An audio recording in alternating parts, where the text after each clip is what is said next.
Video کو like کر کے آگے شیئر ضرور کر دینا۔ حیا کہتے ہیں کسی کے ناپسندیدہ افعال سے اس کے سامنے بچنے کو۔ بہت سی چیزیں ایسی ہوتی ہے جو جائز ہوتی ہے لیکن ناپسندیدہ ہوتی ہے، اور جس کو ناپسند ہے وہ دیکھ رہا ہے تو اس کے سامنے اس چیز سے بچنے کو حیا کہتے ہیں۔ اور بے حیائی مطلب آپ کسی کا احترام کرتے ہیں، اس کی تعظیم کرتے ہیں، اور اس کے ناپسندیدہ کاموں کو اسی کے سامنے انجام دینے کا نام بے حیائی کہلاتا ہے۔ میرے پیارے آقا صلی اللہ علیہ وسلم کے پیارے دیوانوں، اسلام میں حیا کی اتنی اہمیت ہے کہ اللہ کے پیارے حبیب غیب دا نبی صلی اللہ علیہ وسلم نے ارشاد فرمایا، الحیاء شعبۃ من الایمان، کہ حیا ایمان کا ایک شعبہ ہے۔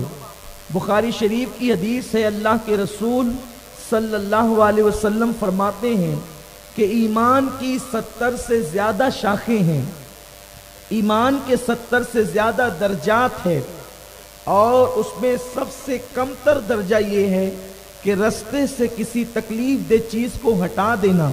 اور آقا کریم صلی اللہ علیہ وسلم فرماتے ہیں حیا ایمان کے شعبہ جات میں سے ایک شعبہ ہے۔ یہاں تک اللہ کے حبیب مصطفیٰ کریم صلی اللہ علیہ وسلم نے فرمایا، جس میں حیا جتنی زیادہ ہوگی اس کا ایمان اتنا زیادہ کامل اور مضبوط تر ہوگا، اور جس میں بے حیائی ہوگی اس میں ایمان اتنا زیادہ کم سے کم، کمزور سے کمزور تر ہوگا۔ میرے آقا صلی اللہ علیہ وسلم کے دیوانوں، اب آپ دیکھیں، حیا یعنی ایسا کام جو لوگوں کے درمیان ناپسندیدہ ہو، اس سے اپنے آپ کو بچانا، یہ حیا کہلاتا ہے۔ اور جو جتنا حیا دار ہے وہ اتنا زیادہ مضبوط سے مضبوط تر ایمان والا ہے۔ آپ انبیاء کرام کی زندگی کو دیکھیں، عام طور پر ہوتا یہ ہے کہ مرد جو ہے اگر اپنے جسم کے اوپر کا حصہ کھول کر کے غسل کریں تو مردوں کے لیے یہ ناجائز و حرام نہیں ہے۔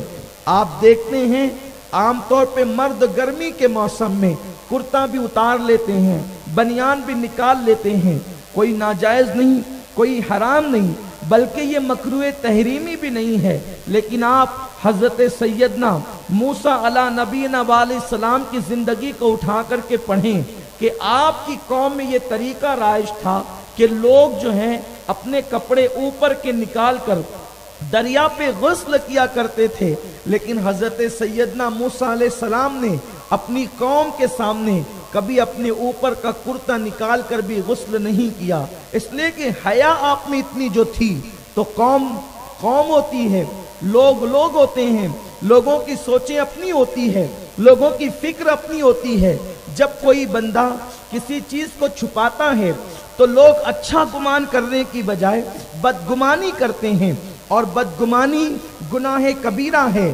لوگوں کو چاہیے کہ اللہ سے بھی اچھا گمان کرے اور اللہ کے بندوں سے بھی اچھا گمان کریں۔ میرا اللہ فرماتا ہے میرے بندے میرے ساتھ جیسا گمان کرتے ہیں اسی کے مطابق میں ان کے ساتھ فیصلہ کرتا ہوں۔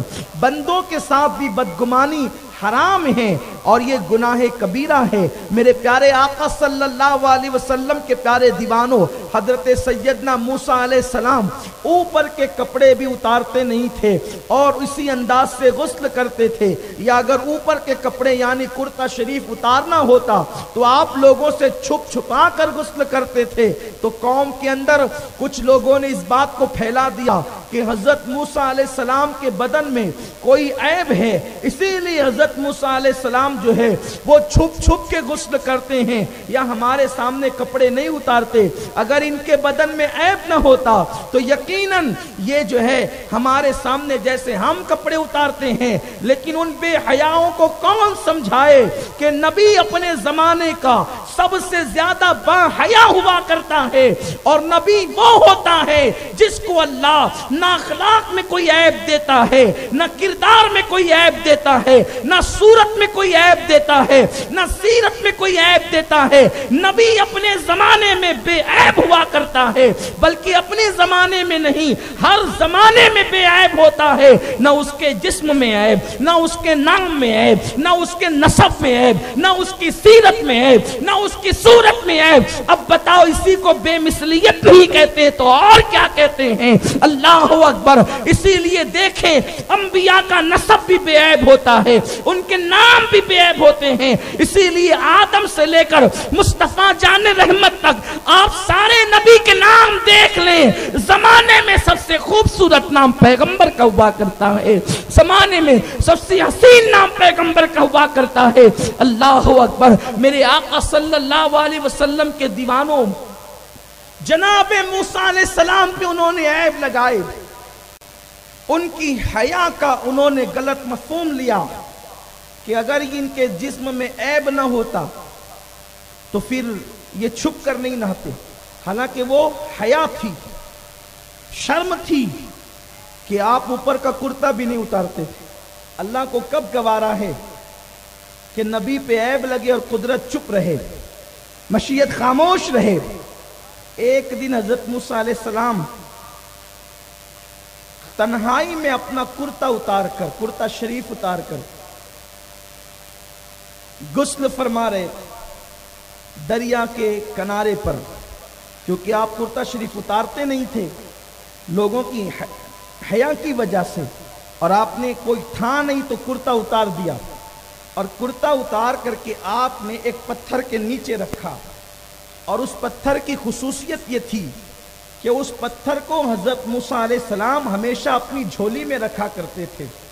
یہاں پر بہت خاص بات عرض کرنا چاہتا ہوں، حضرت موسیٰ علیہ السلام اس پتھر کو اپنی جھولی میں رکھا کرتے تھے، اور اس پتھر کا کرشمہ یہ تھا کہ جب جناب موسیٰ کی قوم نے آپ سے کہا کہ ہم پیاسے، ہمیں پانی عطا فرمائے، تو آپ نے اپنی جھولی سے وہی پتھر نکالا اور اس پر اثر ٹچ کیا، تو حضرت موسیٰ علیہ السلام کی قوم 12 قبیلوں میں تقسیم تھی، 12 برادریوں میں تقسیم تھی، تو جب آپ نے ٹچ کیا تو اس پتھر سے 12 چشمے نکلے۔ چشمہ ایک بھی نکلتا تو پانی پی سکتے تھے، لیکن 12 چشمے نکلے۔ 12 اس نکلے کہ اس پتھر کو شعور تھا کہ ہر قبیلے کا ایک الگ گھاٹ ہونا چاہیے اور ہر قبیلے کا ایک الگ دھارا ہونا چاہیے، تو اس سے 12 چشمے جاری ہوئے، اور ہر قبیلے نے اپنے اپنے انداز سے الگ الگ چشمے کا انتخاب کیا اور انہوں نے پانی پیا۔ تو جس وقت حضرت موسیٰ علیہ السلام اس پتھر کو جھولی میں رکھتے تھے، غسل کے وقت کہ ہوا آ کر کے کپڑے اڑا نہ لے جائے، اس پتھر کے نیچے رکھا۔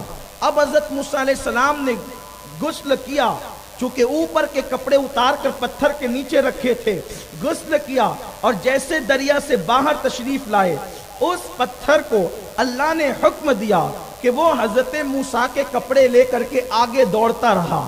حضرت موسیٰ علیہ السلام اس کے پیچھے چلے۔ آپ کو پتھر پہ غصہ آ گیا، توجہ فرمائے، آپ کو پتھر پہ غصہ آیا، کیونکہ آپ حیا کی وجہ سے قوم کے سامنے اوپر کے کپڑے بھی نہیں اتارتے تھے۔ اللہ اکبر۔ غصہ آیا تو آپ جلال میں، کیونکہ پیغمبروں میں سب سے جلالی پیغمبر حضرت موسیٰ علیہ السلام ہے، آپ کو جب غصہ آتا تھا تو آپ کے جسم کے بال کھڑے ہو جاتے تھے، اور آپ کے امامے سے آگ کے شرارے نکلتے نظر آتے تھے، اور آپ کے بال آپ کے کپڑوں کے باہر نکل جاتے تھے، اس قدر جلال کی کیفیت ہوتی تھی۔ تو اب چونکہ اوپر کا کرتا تو ہے نہیں، حضرت موسیٰ علیہ السلام قوم کے سامنے اس انداز سے جاتے نہیں، پورا غصہ اور پوری توجہ اس پتھر کی طرف مبذول ہو گئی، اور قوم کے لوگوں نے الزام لگایا کہ ان کے جسم میں کوئی عیب ہے، برس ہے، سفید داغ ہے، یا کوئی اور چیز ہے۔ تو حضرت موسیٰ علیہ السلام کا وہ پتھر لے کر کے کپڑے دوڑتا رہا، اور آپ اس کے پیچھے دوڑتے رہے، حتیٰ کے وہ پوری بستی کے اندر حضرت موسیٰ علیہ السلام کو لے کر کے گھماتا رہا اور آپ اس کے پیچھے پیچھے جلال میں دوڑتے رہے. جب بستی والوں نے دیکھا, ہم تو سمجھتے تھے کہ موسیٰ کرتا اتارتے نہیں, شاید کوئی عیب ہوگا. میرے اللہ نے بتا دیا, ارے تم عیب دار سمجھتے تھے, تمہارے جسموں میں سب سے خوبصورت جسم اگر کسی کا ہے تو وہ جناب موسیٰ علیہ السلام کا ہے. قوم نے دیکھ لیا, اور جب قوم نے دیکھ لیا تو آپ کے وہ پکڑ میں پتھر آ گیا. آپ نے پتھر کو پکڑ کر غصے سے خوب مکے مارے تو آپ کی انگلیوں کا نشان اس پتھر پہ پڑ گیا. لوگ نبی کو اپنی طرح سے, ذرا اپنے دماغ کا علاج کراؤ. کوئی پتھر پہلی بات تو تمہاری جھولی میں رکھا ہوا دوڑتا نہیں, نبی کی جھولی کا پتھر